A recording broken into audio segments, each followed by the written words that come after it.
Hello everyone and welcome back to the CO2 Rundown. I'm your host Chad Owens. Happy Monday. I hope you all had an amazing weekend and had a chance to reset, relax, and recover. And you're off to a fast start this week, setting yourself up for another winning week. We've got an exciting show for you guys today as always. And I want to say mahalo to Long's Drugs for all of their support of the show. Let's continue to support local and making Long's Drugs a part of our days. Let's dive on in to the CO2 Rundown. Prep phenomenon is what Paul Honda is titling this article, and he's talking about our boys prep volleyball here. And this phenomena, it started last week Tuesday when Hawaii Baptist Academy defeated Punahou, who is, you know, that staple team. Everyone aspires to be like Punahou boys volleyball, right? And HBA, and according to head coach Teoni Obrey, said this is the first time in his 20 plus years that they've beaten Punahou. So first of all, hey, hats off to Punahou. Great job for having the time of reign and just dominance, in the league and in the sport. But an even bigger congratulations to Coach Teoni and HBA for weathering that storms over the years and continuing to believe, continuing to push, and continuing to try to get better. And here you are, early in the season, 2023, getting it done against one of the state's best. So I know there's a lot of work still yet to be done for the rest of the season, because it's not how you start, it's how you finish. But that start also helps build momentum. It builds confidence, for the next game, for the next practice even, right? And use that wave of momentum for the rest of the season. So congrats there.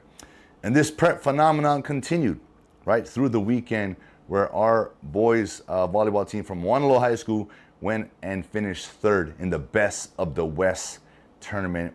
That is huge. You out there, in the States, at the West Coast, playing amongst the best in the business. So Hawaii was represented out there, and Honolulu was very, very close to getting it done. So be proud of that, boys. I hope you guys learn from that experience.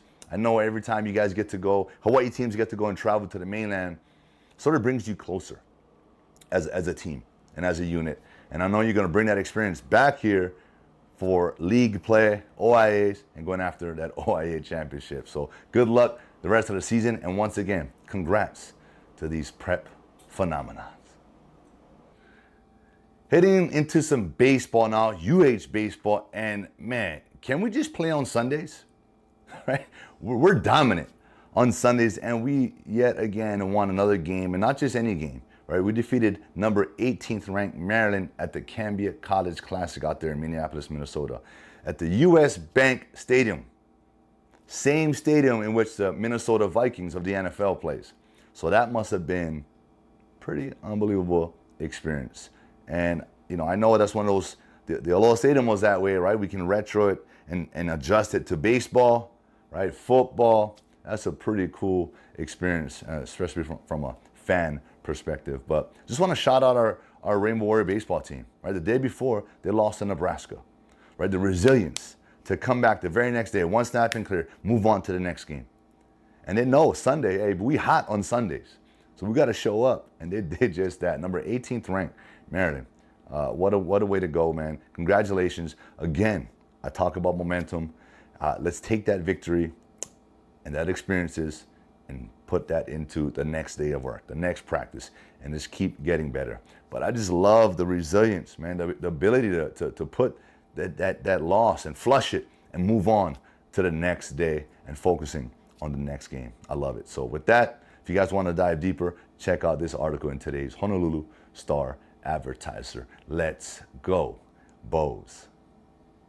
Into the UFC 285 did not disappoint. John Jones' return, the big anticipated return.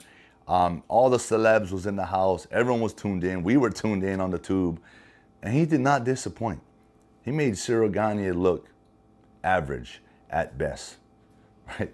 Beat him in the first round via submission and becomes the heavyweight champion of the world, or the UFC heavyweight champion.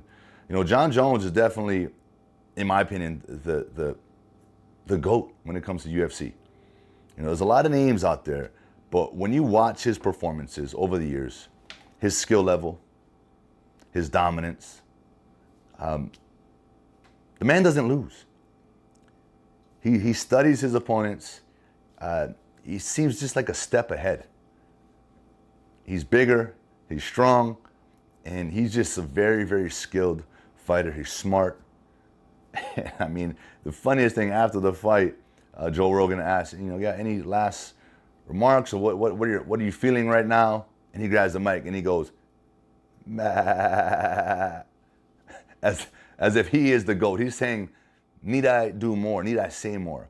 He's the GOAT. And I think they're eyeing up Stipe, who was said to have been the greatest heavyweight of all time. So that's probably his next fight. But we'll see, man. John Jones has been dominant every time he's been in the octagon. And for someone to have had that type of layoff, not been in the octagon for that long, and then went up to heavyweight, put on some extra weight, and still be that dominant, yeah, dude's a beast. So congratulations, Johnny, not so Bones Jones. The NFL Combine, whew, it's a chance for you to sort of improve your draft stock or go down in draft stock. It's so crazy how one day, right, all the measurables can make you millions of dollars. And that's why a lot of these guys train so hard. They hire their agents and they get they go to different places to train. But these guys, this is the best shape they're going to be in their entire lives. Prepping for one day, for all these tests, right? Because it's about that money.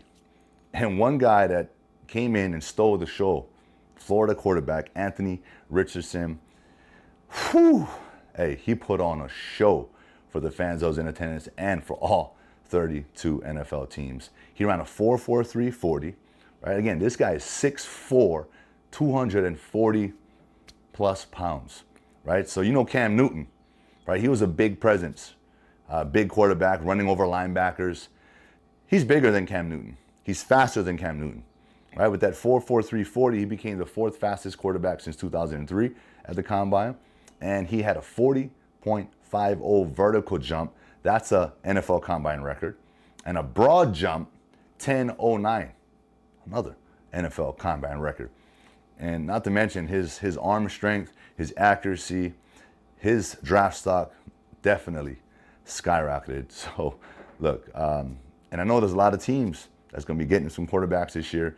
You got Anthony Richardson, you got C.J. Stroud from Ohio State, you've got Bryce Young, Alabama, right? So you got some quarterbacks in this draft.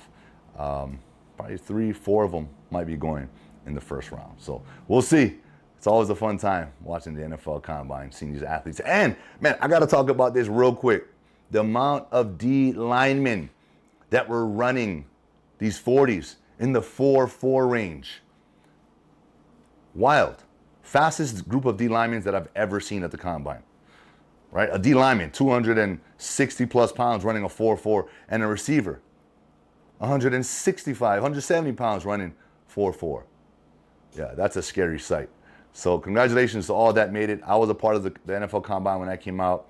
It was an unbelievable experience, man. That alone was a dream come true. And that is it for today's show. I want to thank you all so much for tuning in with me here today on this beautiful Monday afternoon. Make sure you guys read the rest of the sports section in the Honolulu Star-Advertiser. Man, so many great stories. And the list goes on and on and on. I want you guys to go there and dive deep, take your time and learn about these guys, especially our local prep stars and all the things that's going on here locally. So with that, I want to say mahalo again to Long's Drugs for all of their support of the show. Let's continue to support local and making Long's Drugs a part of our days. I'll see you guys on Wednesday. Aloha.